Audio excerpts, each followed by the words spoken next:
নমস্কার বন্ধুরা, আজকে যেটা দেখাবো সেটা হচ্ছে ডালিয়া গাছ নিয়ে। ডালিয়া গাছ সবারই ভালো লাগে, প্রচুর ফুলও ফোটে, খুব সহজেই করা যায়। কিন্তু এবার যে ফুলটা ফুটেছে আপনাদের, সেটা যে পরের বছর সেই ফুলের যে চারা পাবেন তা কিন্তু কোনো নিশ্চয়তা নাই।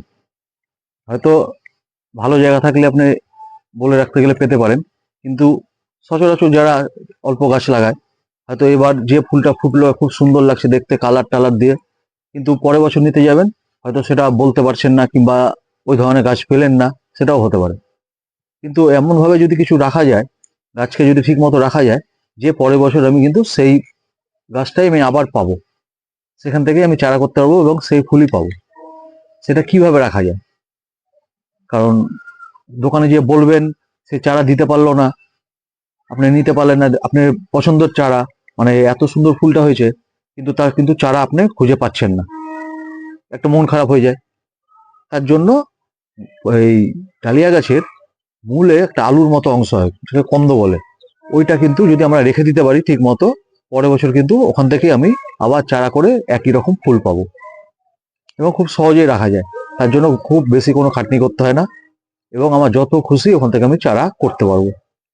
তাহলে ওটাই দেখাই কিভাবে একটু করতে হয়, একটুখানি দেখে নেন যে কিভাবে আমি ডালিয়া গাছের কন্দটাকে রাখবো।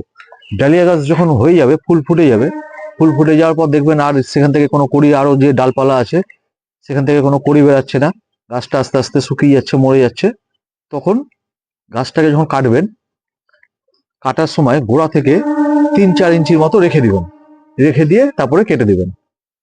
কেটে দিলেন, এবার এরকম ডালিয়া গাছটা থাকবে।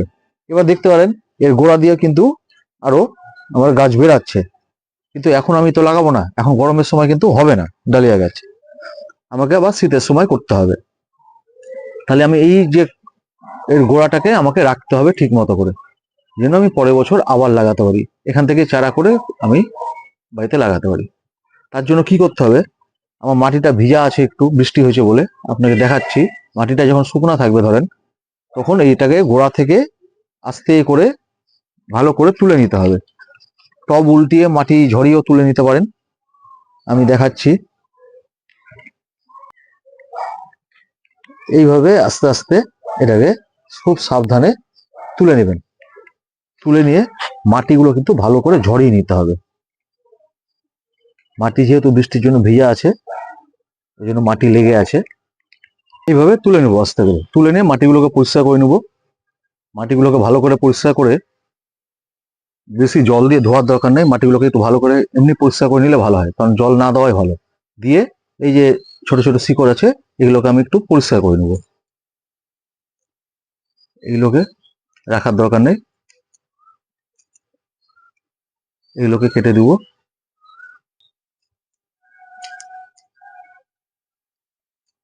এরকম করে নিলাম, করে নিয়ে উপর থেকে একটু এই ডালটাকে, আমার এখন দরকার নেই, এটাকে আমি একটু কেটে দেব। কেটে দিয়ে এইটাকে আমি রেখে দেব পরের বছরের জন্য। এটাকে যদি রেখে দিই, আমি কিন্তু এখান থেকেই আরো অনেক চারা করতে পারবো। তাহলে এটাকে কিভাবে রাখবো, এটা যখন তোলা হবে, তোলার পর 3-4 দিন একটু হালকা রৌদ্র, যেখানে রৌদ্রটা ডাইরেক্ট মানে কড়া রৌদ্র যেন না পড়ে, একটু হালকা, যেখানে রৌদ্রের ভালো হিটটা পাবে কিন্তু ডাইরেক্ট রৌদ্রটা পাবে না, সেরকম জায়গায় রেখে 4-5 দিন এটাকে একটু শুকিয়ে নেবেন। তাহলে যে জল ভাবটা সেটা টেনে নিবে, এটা কিন্তু শুকিয়ে যাবে। এটাকে একটু ভালো করে 4-5 দিন একটু হালকা রৌদ্রে রেখে শুকিয়ে নিলেন। শুকিয়ে নেওয়ার পর কি করতে হবে, এখন যেহেতু আমার শুকানো নাই, আমি দেখিয়ে দিচ্ছি আপনাদের, এটাই দেখাচ্ছি, কিন্তু আপনারা 4-5 দিন শুকিয়ে কিন্তু এটাকে রাখতে হবে। শুকানোর পর কি করবেন, এটাকে কোনো পেপারের মধ্যে আগে একটু রেখে হালকা করে যে কোনো ফাঙ্গিসাইড পাউডার দিয়ে একটু মাখিয়ে দিবেন। যদি বাড়িতে ফাঙ্গিসাইড পাউডার না থাকে, তাহলে একটু হলুদ গুঁড়া আর একটু দারচিনি গুঁড়া, হলুদ আর দারচিনি গুঁড়া একটু করে এটাকে কিন্তু মাখিয়ে দিতে পারেন। আমি যেমন ফাঙ্গিসাইড দিয়ে যদি একটু মাখিয়ে দিই, এইভাবে হালকা করে ফাঙ্গিসাইড দিয়ে আমি একটু মাখিয়ে দেবো। যদি উঠানোর পর কোনো অংশ নরম হয়ে গেছে, পচে গেছে, সেই অংশটা কিন্তু আমি কেটে বাদ দিয়ে দিব, পচা অংশটা কিন্তু রাখবো না।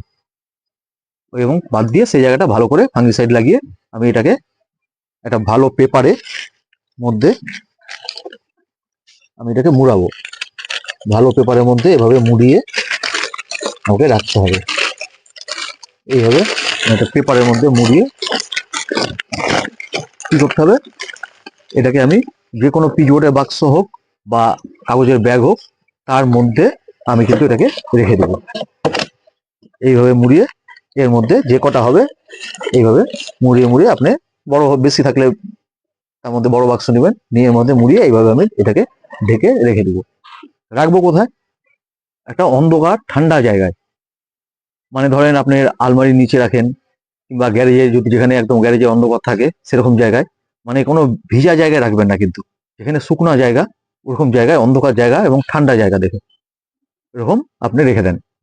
যদি আবার রাখা যায় বালির মধ্যেও রাখতে পারেন কিংবা কাঠের গুঁড়া দিয়েও রাখতে পারেন। কোনো বড় পিচবোর্ডের মধ্যে বালি নিলেন বা কাঠের গুঁড়া নিলেন, নিয়ে একটার সঙ্গে একটা যেন লেগে না থাকে গায়ে।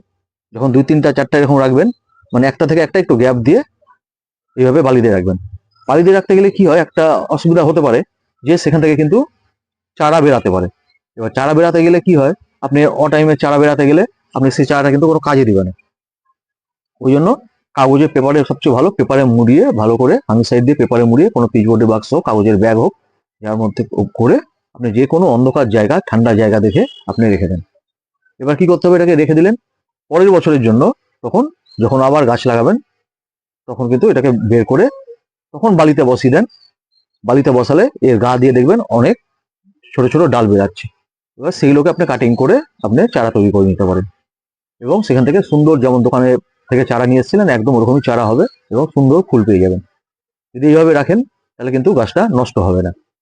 আর একটু মাঝে মাঝে শীতের সময় একটু দেখে নেবেন, শীতের সময় যদি দেখেন যে বেশি শুকিয়ে গেছে তাহলে খুব হালকা একটু জল স্প্রে করতে পারেন এর গায়ে। এটা বের করে গায়ের মধ্যে হালকা জল একটু স্প্রে করে দিতে পারেন শীতের সময়, যদি দেখেন যে শুকিয়ে যাচ্ছে। আর না হলে কোনো দরকার নেই, এভাবে রেখে দিবেন।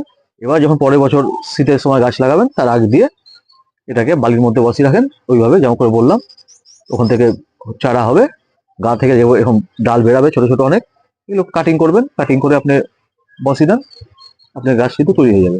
তাহলে কিন্তু এইভাবে আপনি প্রতি বছর ডালিয়ার চারা কেনার একটা টেনশন থাকবে না, যে ওই যে যে ফুলটা আপনি পছন্দ সেই ফুলটা পাবেন কিনা সেই টেনশনটা কিন্তু থাকবে না। প্রত্যেকটা দরকার হলে কাগজের গায়ে নাম লিখে লিখে রেখে দেন, তাহলে পরের বছর সেম সেই ফুলই পেয়ে যাবেন আপনি। ঠিক আছে বন্ধুরা, যদি ভিডিওটা ভালো লাগে অবশ্যই একটা লাইক করবেন, এবং যারা নতুন দেখছেন চ্যানেলকে একটা সাবস্ক্রাইব করে দেবেন। নমস্কার।